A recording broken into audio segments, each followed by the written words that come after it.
నెల్లూరు జిల్లాలోని సర్వేపల్లి నియోజకవర్గంలో జరుగుతున్న సార్వత్రిక ఎన్నికల పోలింగ్ సరళిని టీడీపీ అభ్యర్థి సోమిరెడ్డి చంద్రమోహన్రెడ్డి పరిశీలించారు. పొదలకూరు పట్టణంలో ఓటింగ్ సరళిని సోమిరెడ్డి కోడలు శృతిరెడ్డి పరిశీలించారు. అలాగే సోమిరెడ్డి చంద్రమోహన్రెడ్డి పొదలకూరు మండలంలోని లింగంపల్లి, ఆల్తూర్తి, చెన్నారెడ్డిపల్లి తదితర గ్రామాల్లో ఓటింగ్ సరళిని పరిశీలించారు. ఈ సందర్భంగా సోమిరెడ్డి మాట్లాడుతూ పోలింగ్ సరళిని పరిశీలిస్తే ప్రభుత్వ వ్యతిరేకత స్పష్టంగా కనిపిస్తుందని, టీడీపీ మేనిఫెస్టోకు ప్రజల నుంచి మంచి ఆదరణ కనిపిస్తున్నట్లు అర్థమవుతుందని అన్నారు. సర్వేపల్లిలో తాను భారీ మెజారిటీతో విజయం సాధించబోతున్నట్లు ఆశాభావం వ్యక్తం చేశారు.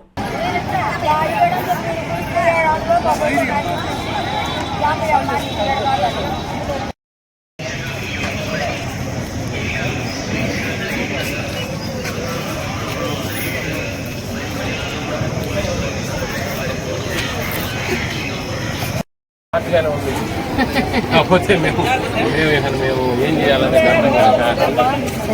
ఆ లోపల మన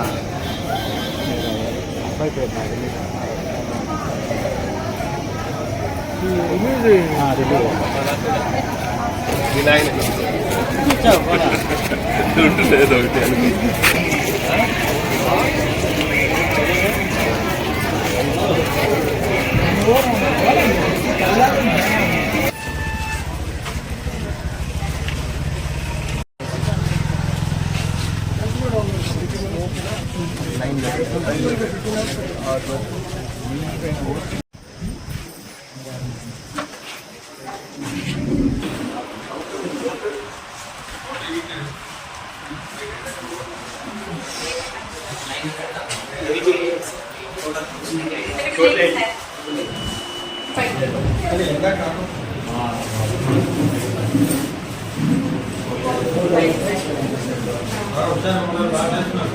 వేస్తున్నారు సార్.